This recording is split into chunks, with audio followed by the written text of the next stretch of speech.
Hello, I'm Dave Peach, and this is the Crawfordsville Peachcast, sponsored by Tri-County Bank, your community bank since 1892. See them in person or at tricountybank.net. Tri-County Bank, member FDIC, and equal housing lender.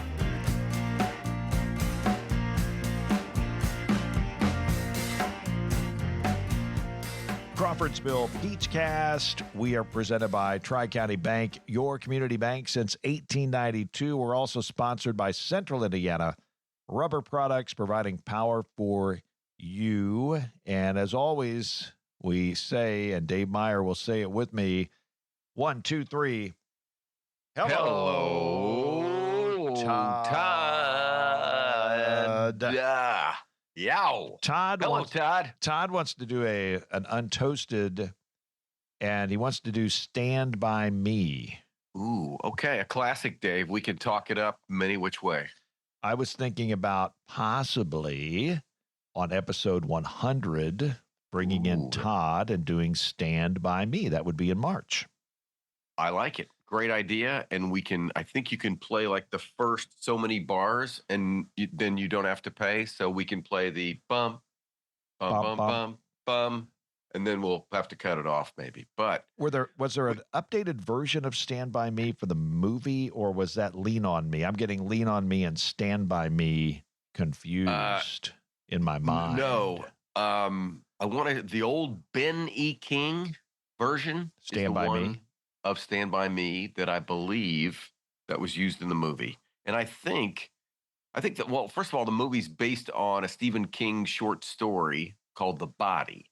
We won't get too far into it, but the movie, I think once they put together and used that song is when they pulled that title out of it. But it wasn't... You don't think the Stand By Me, I guess the title became famous because people remember the movie, but the title really doesn't connect. So I go to Lean On Me, and was that with Morgan Freeman? Morgan Freeman. Was he like 12 years old when he did that movie?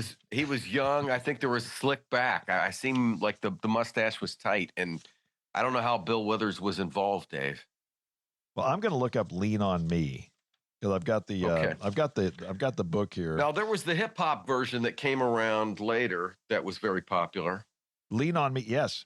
Lean On Me, Bill Withers, 1972 in January, and 15 years later in January. Bonus points if you know Lean On Me, 1987. I'll give you 5 seconds. Give it a guess. Ooh. 5. No, Dave, I don't know. Well, you don't know Club Nouveau? Club Nouveau. Is it Nouveau or Nouveau? Club Nouveau. I think yes. Club Nouveau. Dave. The song greatly outlasted their infamy, I guess. They were not Simply Red or Cutting Crew. I Died in Your Arms Last Night. That was a one-hit wonder, right? But what was the other one I mentioned? Cutting Crew. Did they have one or two? Maybe 2. I thought you dropped in Simply Red. That's right. Simply Red. Yeah. Holding Back the Tears. Yes. I'm getting there. Okay. Not to be confused with Simple Minds. And now you're talking like, I mean, they probably have a greatest hits album that's got like it's possible 15 cuts on it. So we had Simply Red. We had Cutting Crew. And then what was the other band? I was thinking at some point we were going to get to either the Black Crows or the Counting Crows. No. It was Simply Red. Now, wait a minute. Simply Red. Then we had Simple Minds and Cutting Crew. Cutting Crew. Okay. There's where we added up. Somehow we got from Stand By Me into that. And then it was Lean On Me, not Stand By Me. And I'm confused as a termite and a yo-yo in the at this parking lot, point. Yeah. kids, but we're turning it back around. Now, something happened to me the other day, and it's one of those relatables. I said something, I told a little story at a board meeting, and I said, was that funny? And they said, no, but it was relatable. Oh, that's a great line. Maybe relatable also. It's a positive. Lands somewhere. It's a positive. Yeah, relatable's positive. You didn't offend, and more than that, it was liked. Relatable's got to be liked. I want your reaction to this. Okay, Dave. You're at the gym and you are talking to yourself at the gym as Am you're I walking. alone? You're talking, no. Okay. And then somebody notices that you're talking to yourself, and then you look at them, and now you notice that they notice that you're talking to yourself. Right. And you don't have the ability to like look at your phone and act like you were talking into it. No. Okay. No. Well, you just got to smile, Dave. Well, I took it a step further because it's a small it's a small town, and I kind of want to and I look at him and I say, oh yeah, I do talk to myself, and then they'll say, of course, I do it too, and we both laugh, LOL. Right. And at that point, though, I'm going to let you come up with the exact number. But how many minutes should pass while you're at the gym before you talk to yourself again? Because you don't want to just immediately start talking to yourself as you're walking away from them. So I'm thinking, how many minutes do you kind of like you're cognitively thinking, okay, I better not talk to myself for maybe a prescribed batch of minutes here. Yeah, I'd say at least 15 minutes. That's what I say. For about 15 minutes, you need to cool it. Yeah. You need to cool it for 15. After that, you'll be fine. New group of people coming through. Probably you'll be in a different part. But yeah, if you you get in a 5-minute cycle there, and folks are gonna either worry for you or pay more attention. Mm-hmm. And one more thing, we around the office here, we think that you could fill up 15 minutes of conversation just by saying some of these phrases. So I'm going to try to kind of like use these phrases, and we're going to see if I can actually, communicate in any, or at least I guess they would say these are kind of fillers. Okay. Hey, David, just let me get this straight. Woo. Yeah. Okay. All right. Well, for example, well, yeah. Let me get this straight. Okay. For example, anyway, maybe it's not going anywhere. It's funnier in rehearsal. It was funnier in rehearsal. So we're going to keep it. Curtis says yes. We got to keep it, Dave. I love it. Let me get this straight. I was trying to come up with the right term for what these things are, Dave. Let me get this straight. Now, just let me get this straight, All right. Okay. All right. So, for example, yeah. Yes. So let me get this straight. For example, and just keep doing that for about 10 minutes and then just walk away. You're good. You're good. For example, some nodding. You got to have nodding within that context. That's a good thing. It's a good thing. Good nodding. It's a good thing. Yeah. It's a good thing. It's a good thing. Some slow down face moves if you're on the Zoom call where you're like, oh, I hear you. Okay. Okay. Yeah. All right. Hey, let me get this straight. Just kind of working this out in my head. Okay. Right. I got it. Okay. Give me a second. Wow. And then all of a sudden, wow. Wow. See, I wasn't hitting the wow right. Right. Wow. Now. All right. You got me. You got me. Wow. I was slow. I was slow. Let me get this straight. Okay. So what you're saying, and then you can say that's right. Now, the yow is like something actually did happen. Yeah. Yeah. Okay. Now let me get it straight. For example, so yeah, that's right. Yeah, that's right. Okay. Relatable. Okay. I'll get back with you on that. So good, Dave. We're done there. We did the thing where I'm talking to myself, right? Yeah, I think I remember that. And then there was this. I love this one. Okay. This is like a ping pong match. All right. Like if I said something like Dave Meyer, I mean, I'm not. He'd say who's there. I would say, and your line is going to be none taken. Okay, you're going to be none taken. Your line. What's your line, Dave? None taken. None taken. Okay, Dave. No offense, but I'm not sure. I like your glasses. No offense though. No offense. No, wait a minute. I got to say that. I got to time that. I got to tame that down a little bit. No offense, Dave, but man, your glasses are wild. Well, none taken. Yeah, no offense, none taken. It's kind of like yeah. It's kind of like hey, it's not personal. We're no offense and none taken. It's not we're personal. Be right this back. is not personal. This is not personal. And Dave, yes, please, Dave, as we go to break, don't take this the wrong way. I won't. Just listen to this break and be back with us. A very important Peach Cast is on the way next. Bazing. Wow, that's fun to say. Bazing is Tri-County Bank's Smart Rewards checking account. With Bazing, you have cell phone protection, ID theft protection, roadside assistance, discounts at area businesses, and more. This is Bria French. Contact me or any of our great employees to begin your entry into Bazing banking. Terms and conditions may apply. Tri-County Bank, member FDIC, and equal housing lender. Crawfordsville Peach Cast. It is Mount Rushmore time. We're going to go over Mount Rushmore, and Dave gave me some ideas. Dave, you gave me some ideas. All right. Okay. For example, let me get this straight. Yeah. Okay. We're done with that. Okay. I was thinking you said IU, and I thought we would go over the Mount Rushmore of post Bobby Knight coaches at IU. Ooh, that's good. That's good. Hey, Peach.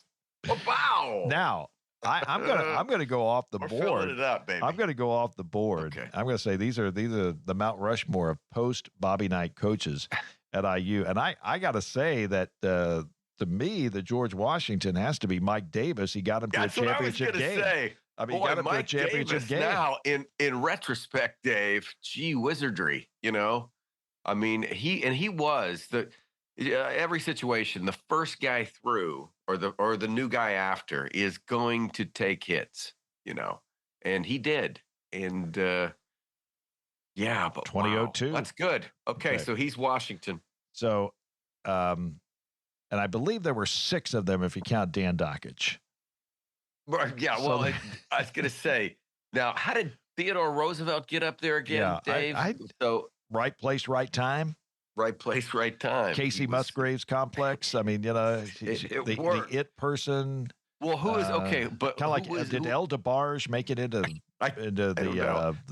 what does it call it? The We Are the World Mustache thing? Hall of Fame? No, the We Are the World. You know, there's a few that kind of snuck in there that kind of like okay, gotcha. Yeah, Dan Aykroyd. Dan Aykroyd. Well, I heard somebody defend Dan Aykroyd, but so we're going to put Mike Davis first and foremost into the post Bobby Knight coaches at IU, and we'll count Dan Dockage. Would you put Dan out of the conversation?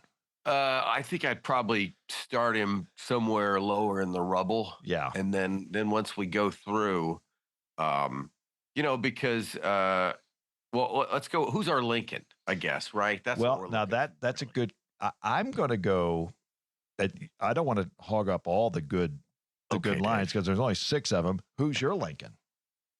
Well, I'm going to go Tom Crean. Yeah, that's exactly right. That's right. So we got Mike Davis and Tom Crean. And Crean, I remember him at Marquette, and I did 2 of his games, and he had this guy on the team named Dwayne Wade, who was you might have remembered him. Yeah, he was pretty good. I realized as I was watching Marquette there, if you've got Dwayne Wade on your college team, you're pretty good.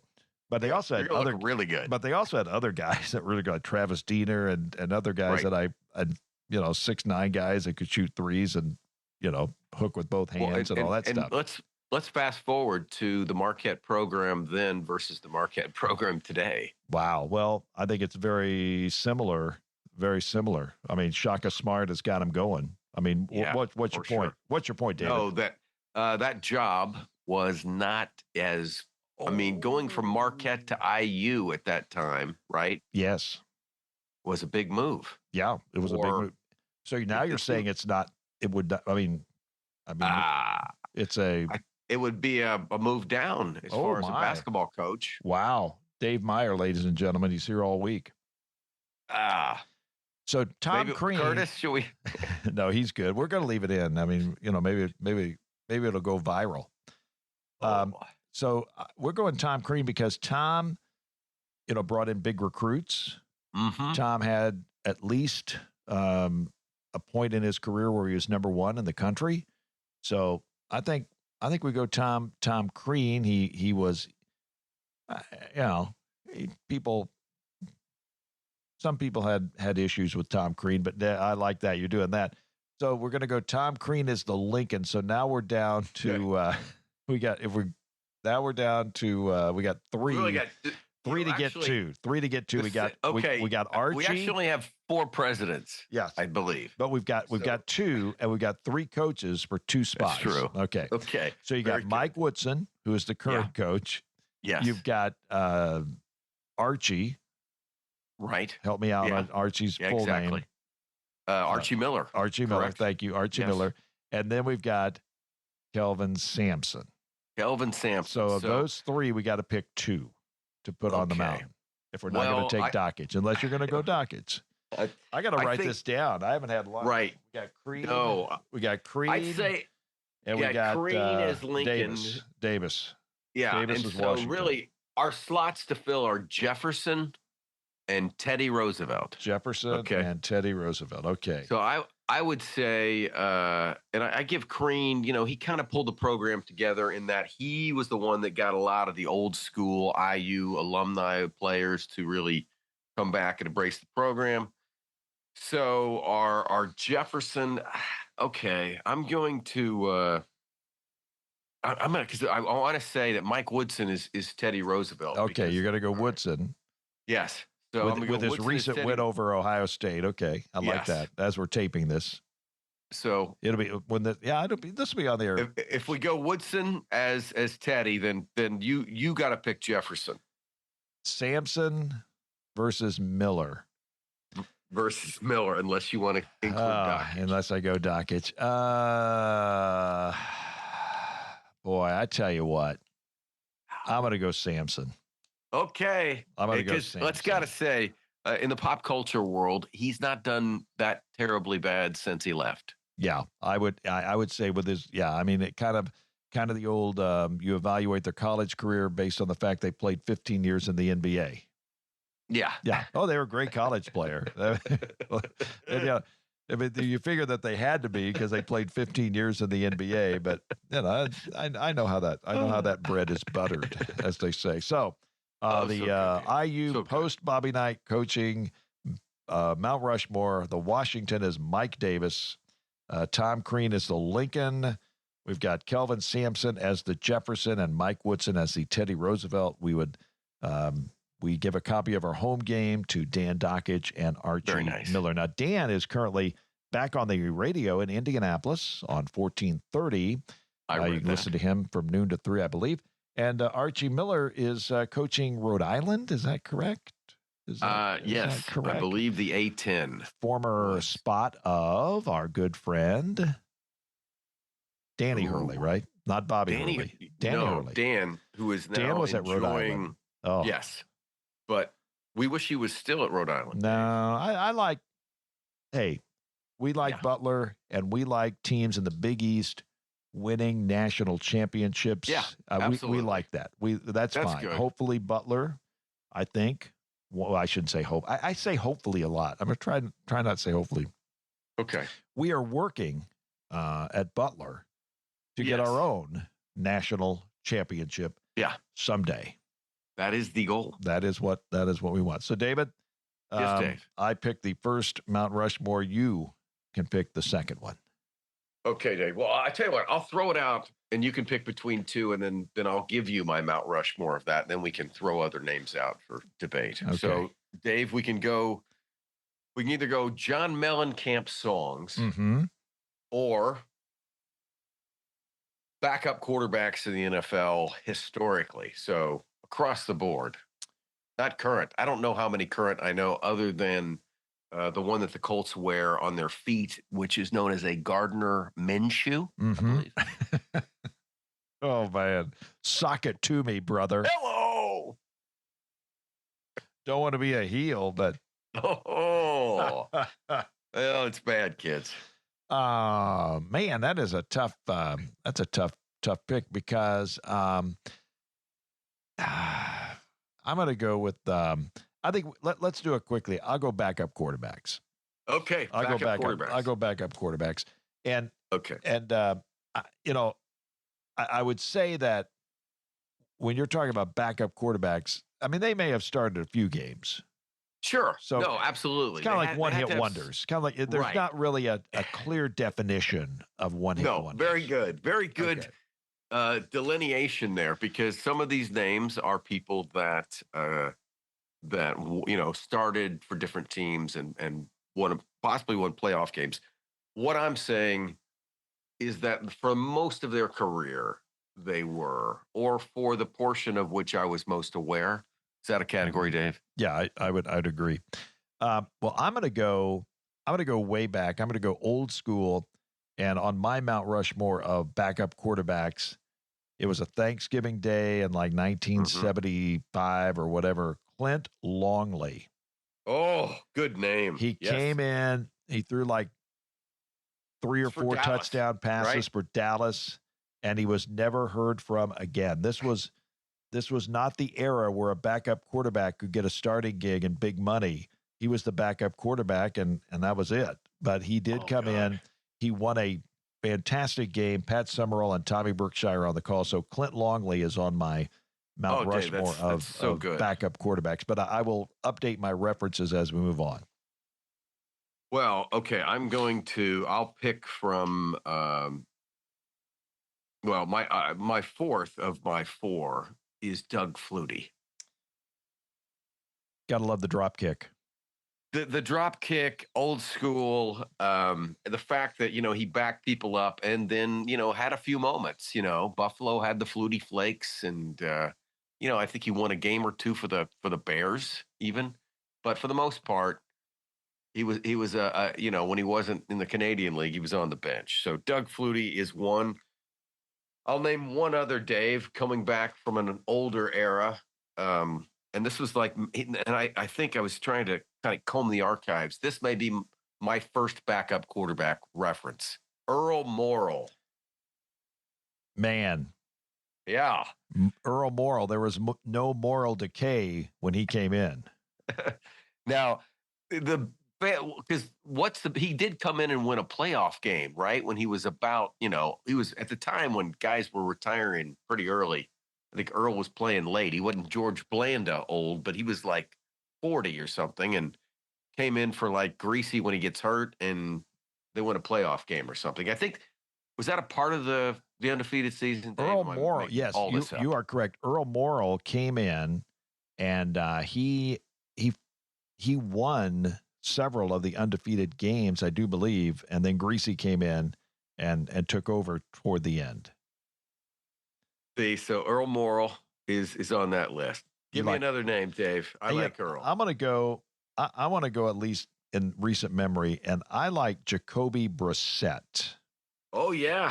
I like Jacoby Brissett because not only is he a fantastic backup quarterback, and he did start a year, I believe, for the Indianapolis Colts, but it sounds like something cool to order on a menu.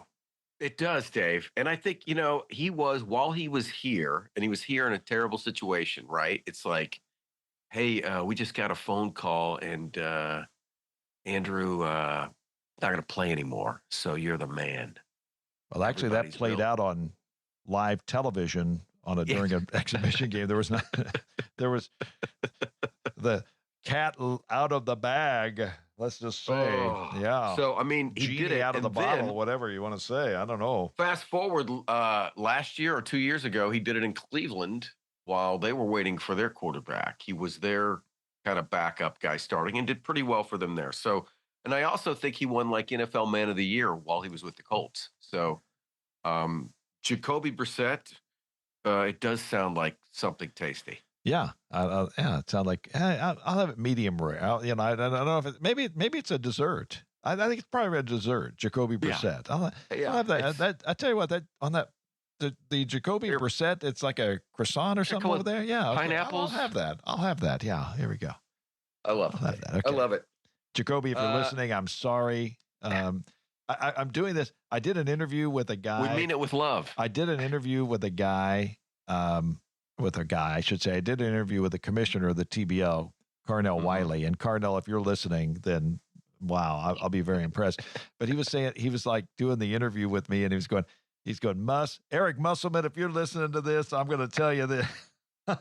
Man, if Eric Musselman is listening to my interview on WCDQ, I am about as excited as I've been in the last 5 years, okay? Coach of Arkansas. If he's listening, I love you for this, brother, though. But I mean, I'm telling you. It's a good shout, man. I love that. Solid shout out. I love that. And maybe we will have Eric Musselman on, and we'll ask him what size golf shirt he wears. That's the first thing. Yeah. I mean, are you a medium? Are you a stinking medium? You're over 40 years old wearing a medium. That should not be allowed. Back to you, Dave. Oh, Dave. Well, I'll just, okay. The easy one, I've got one more. I won't give you my favorite, but the easiest one out of these would be, of course, Jim Sorgi. Oh, I mean, what a great 9-to-5 gig he had for quite a while as Peyton's caddy. who was that one guy? Clipboard Jesus? What was that guy's name? Yes. I don't know, but yeah, Jim Sorgi was the king of the clipboard. I mean, occasionally he would go in there for a snap or Who is that big tall guy that played for the Bulls? That he was like the 12th guy on the bench. Was his name Jack, or what was his name? Well, at one time there was Chuck Nevitt. Nah, this was another guy. This was kind of like their good luck charm on the bench. But anyway, go ahead. Well, so Jim Sorgi, of course, would be one. But my favorite quarterback, the backup variety, Dave, and I remember this from the early days of going to a Colts game, and the Colts had traded for this guy. I don't remember who our quarterback was at the time, but I was close enough, Dave, to see that Don Strock had an amazing tan. I mean, he looked like Ricardo Montalban on the sidelines.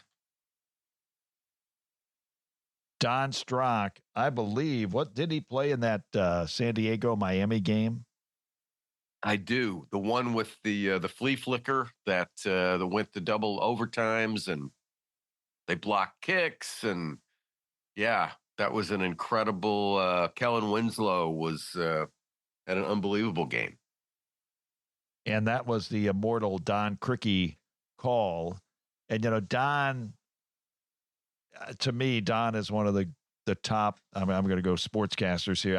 I'm sorry, but Don Criqui is one of the top 8 guys that have ever called an NFL game because of his excitement. And he would just say stuff. And, way before analytics, he would just go. And on that particular play, the hook and ladder, Hall of Fame, that one goes to Canton. I mean, I can't even get close to Don Criqui, but just the way he said it in the moment, it was so good. He had a knack, but yeah, I would say I had Don Strock written down as one of mine, and I hope you're. I've got another one. Give it to me. Going way back, and I got to go with Billy Kilmer. Oh, a classic, Dave. A classic, because that's when you could go, that guy's our backup. He's got a little bit of a gut, but he's got a good arm still, and he knows the offense, and everybody respects him because he's been around forever. Yeah, didn't Billy Kilmer at one time was one of the last guys to fashion the single bar, right?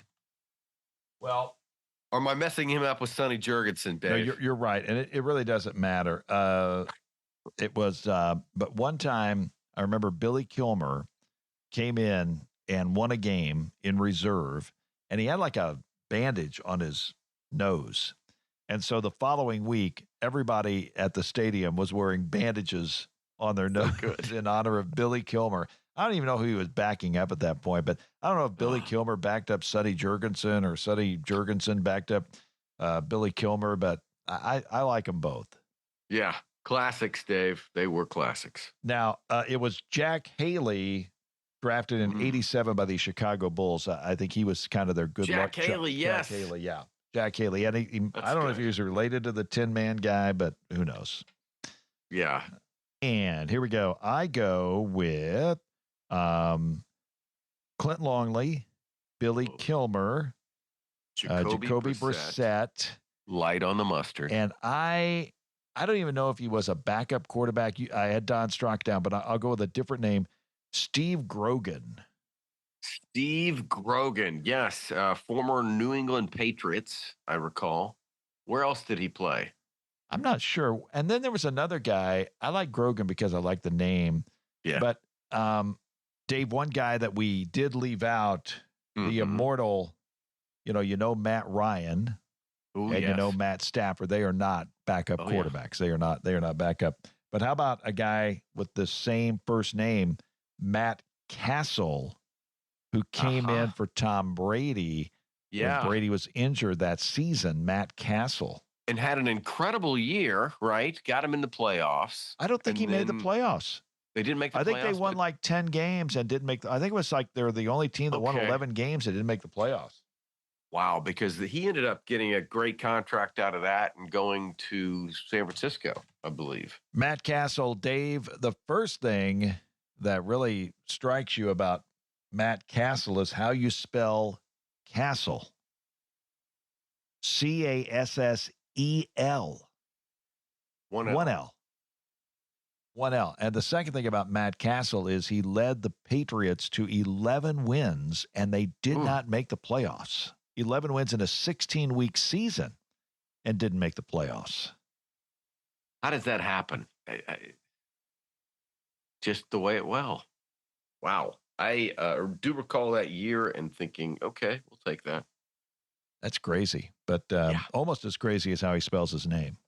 Yes. It's not Castle. It's Cassel. It's almost like Cassell. Cassell. Yeah, no T but it is Castle. I believe. But he says Castle. And his first name is Matt, which I guess is a good way to kind of at least get your foot in the door as far as being a quarterback in the NFL. Yeah. Got some things. So, and then do we have time for the John Mellencamp Mount Rushmore for the Mellencamp songs? We could do Mellencamp songs. I only had the Bobby Knight post coaches thing going on. So here we go. John Mellencamp. Let's see. I always tell the John Mellencamp story. He was at the Crump Theater in Columbus, Indiana when I was in high school. It was about, it was the fall of 1975, and I did not go to the concert. I'm thinking, you think, man, what was I doing in Columbus, Indiana on a Tuesday night besides going to see John Mellencamp, or at that point, Johnny Cougar. But here he is, John Mellencamp. Okay.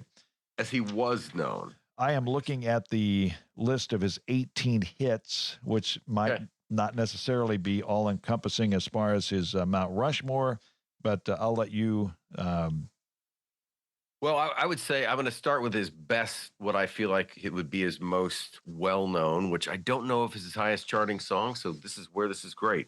But I'd say Small Town. Small Town by John Mellencamp was a number 6 hit in 1985. Small Town. So you're going to say Small Town. I'm going to. What is his biggest hit? Well, I'm going to. So you're going John Mellencamp, and I'm making some notes here in the. I'm doing this in the journal, which. Okay. So you're going to go Small Town. Okay. He had a number 1 hit. It was number 1 for 4 weeks. He actually had a number 2 song that was a number 2 for 4 weeks in 1982. I don't know what kept it out of the charts. We'll have to look up that later. Hurt So Good was number 2 for 4 weeks in 1982. Okay. His number 1 hit, and this is this his only number 1 hit? He only had one number 1 hit, and that would be Jack and Diane, number 1 for 4 weeks in 1982. That was really when he was bursting onto the scene. Yes, I would have to go Jack and Diane on the Mount Rushmore. I mean, come on. Yep. Though I've got it on there too. That was my next one. So I totally agree on that one. I think it's really the next 2, because it's like, where do you go? So let me write mine down, because I know one. I love that one, and I'm going to go. Well, okay, is my Mount Rushmore my favorite songs, or what I would consider to be the Mount Rushmore of John Mellencamp songs based on, people out there as opposed to my heart in here? I think you got to go with, you are doing this for later generations. So these are the 4 Mellencamp songs based on your thinking that those should be the ones on there. They can encompass, and obviously will encompass popular ones, but It'll all have to be. Okay, well, I've based on picking the Mount Rushmore that people would enjoy, I've got my 4 down. So you Okay. and I agree with you on Small Town and Jack and Diane. So I'll let you pick third, and I'll see if it matches up with what I Okay. wrote down. Here's where we go off the board a little bit. I'm not sure where this one would fall, but my next one is I Need a Lover. I Need Okay. a Lover was his first release in 1979, and he's got a very interesting career because he had a hit in 79, he had one hit in 80. This time he had one hit in 81. Ain't Even Done with the Night. Mhm. That's odd because normally you start out hot and then you stay hot or you get cold. Well, he was kind of a fondue, or what do we call it? Kind of a simmering, kind of a crock pot career. Yeah. Because he was 79, 80, 81, and then in 82, it was all in with Hurt So Good and Jack and Diane, and the rest, as they say, is history. But he worked his way up and he stuck with it. That's a very odd career when you look at what he did. But you're going to go with what was the song you mentioned? I Need a Lover, which was I the believe, first one. I Need a Lover. Yeah, first chart hit, but I believe Pat Benatar covered it and may have had a larger chart presence than his version. Well, I will, I like that song. I saw it in concert at the Convention Center as he opened up for the Outlaws and Molly Hatchet. Oh, boy. Is that a cigarette you're smoking over there? Anyway, it was 1979. Okay, it was 1979. Is that a cigarette you're smoking over there? It was, I go with Pink Houses. Yes. Ain't That America? Yes. That's my third. So I got Small Town, Jack and Diane, and Pink Houses. Okay. I'm with you on that. I'm with you on Pink Houses. So you're done. Fourth. Yeah, but we still got one more, Dave. Mine. I hear this song a lot. To me, it's fun. It's bouncy. It really makes me feel good when it comes on the radio. I got ROCK in the USA. In the USA. Yeah. Dave, that was the one I had out. And then the last one that I had in consideration was Check It Out. Oh, now, Check It Out is a masterpiece. Yeah. It is an absolute masterpiece. I love Cherry Bomb. Yeah. But I go with Check It Out. That song, it's kind of like Don Henley's Sunset Grill. Yeah. It's kind of like, oh my goodness. And it just, and Tears for Fears has a song. I'll look it up here, but it's that off hit.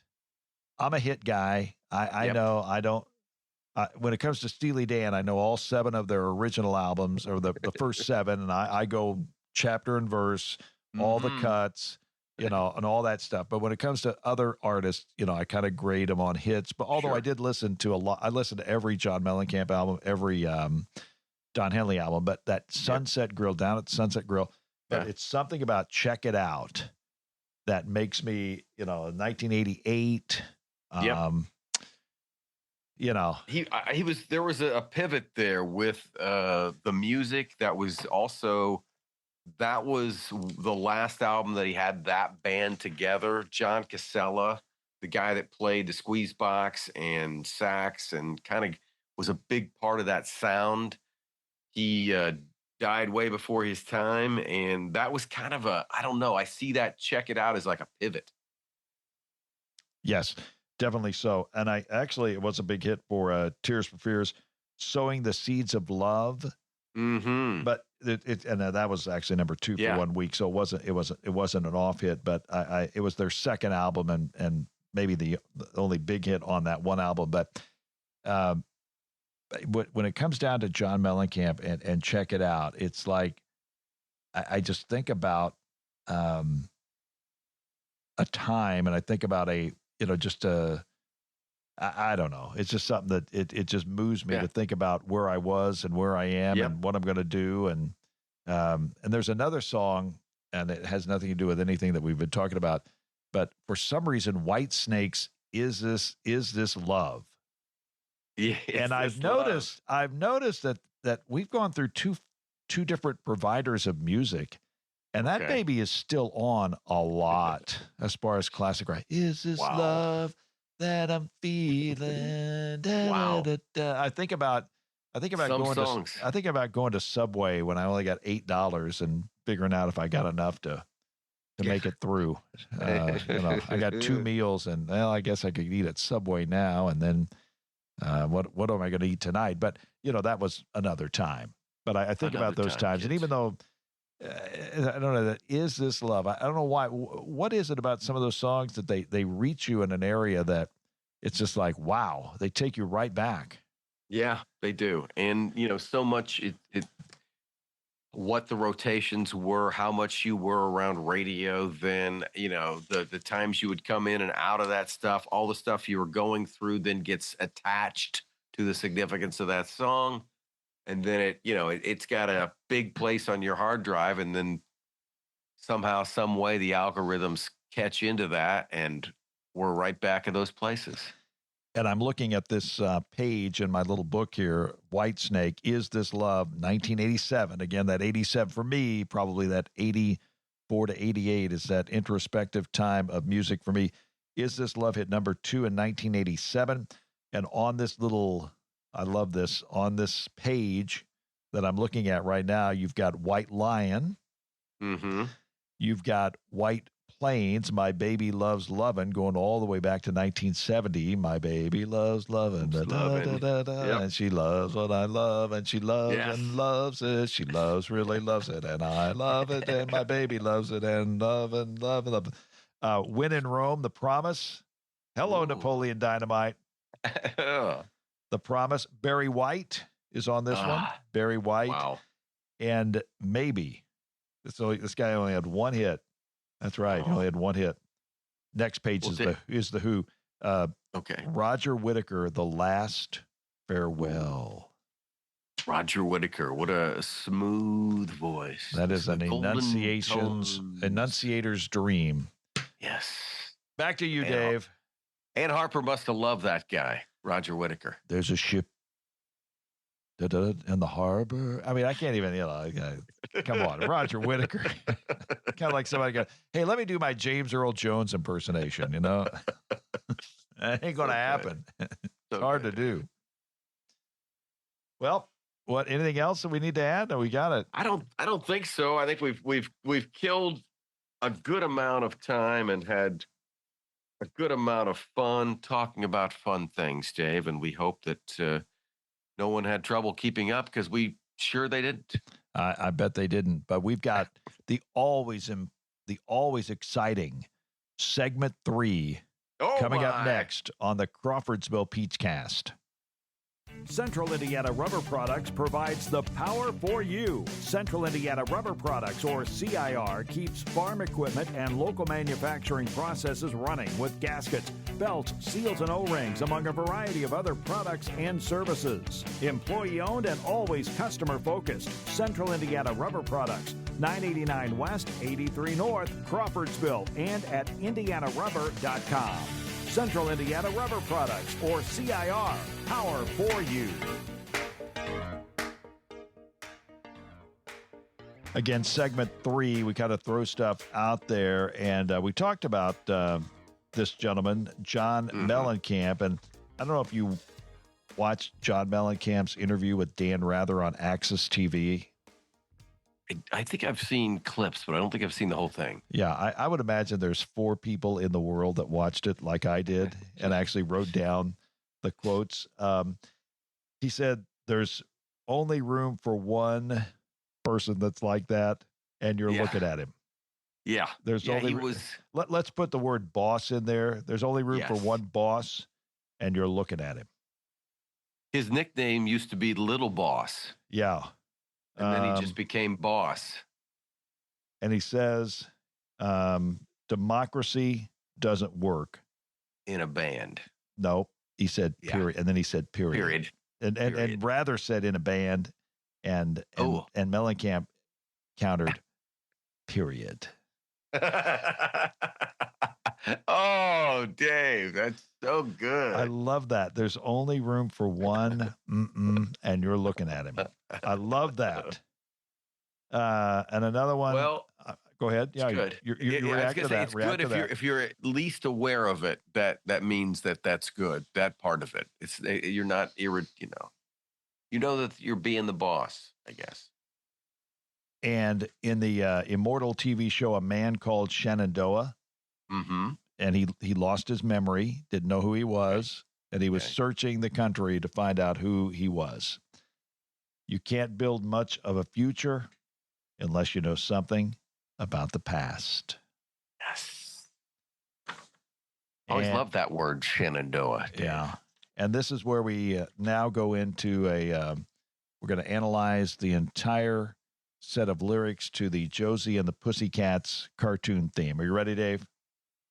Long tails and ears for hats. Is that where we are, Dave? I was just kidding. Yeah. Okay. Won't run when they hear scat. That's where the plot begins. Come on and watch the good guys win. Oh, my. That's when we knew how to do these things. See you all in Persia or maybe France. We could be in India or perchance be with you in Bangkok. Makes no difference. Everywhere the action's at, we're involved in this or that.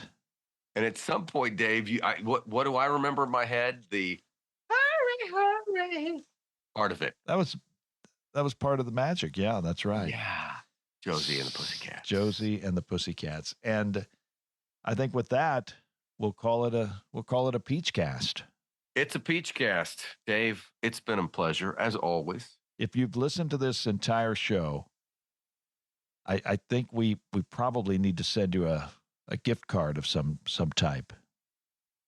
So if you send me a self-addressed stamped envelope to P.O. Box 603, Crawfordsville, Indiana, I'll send you a gift card. If you listen to it, you have to convince me you've heard the whole thing, though. Okay. I think, come on, segment 3 people. You're with us. To the first 3 people. I'll say to the first 3 people. Okay. I'll send you a gift card. He doesn't want to be deluged. I did receive, I will say this, I received a gift card from a very important person, and I really appreciate it. I really do. Yes. I got a little gift card, and it really perked me up. So if you listen to the whole show, send me a self-addressed stamped envelope to P.O. Box 603, Crawfordsville, Indiana, 47933, and we'll send you a nice gift card for something. Very nice, Dave. Very nice. We'll buy you a cup of coffee, as they say. David, I had a lot of fun. I did too, Dave. And I talked more about Tom Crean and Mike Davis than I have in the last 20 years. It's good, Dave. They need their day, and we're just the people to give it to them. Crawfordsville Peach Cast, presented by Tri-County Bank, your community bank since 1892, and also sponsored by Central Indiana Rubber Products. And I will say Todd is very, very, very excited about his Indiana State Sycamores, as they have already won 20 games. They're going to be in the NCAA tournament. I don't see how you can keep them out. Yeah. I mean, there's a long way to go, depending on when you're listening to this. They may have already won the national championship, but they're very good in 2024, David. And we always say, we'll say, hey, we love the Sycamores, and we always say 1, 2, 3. Hello, Todd.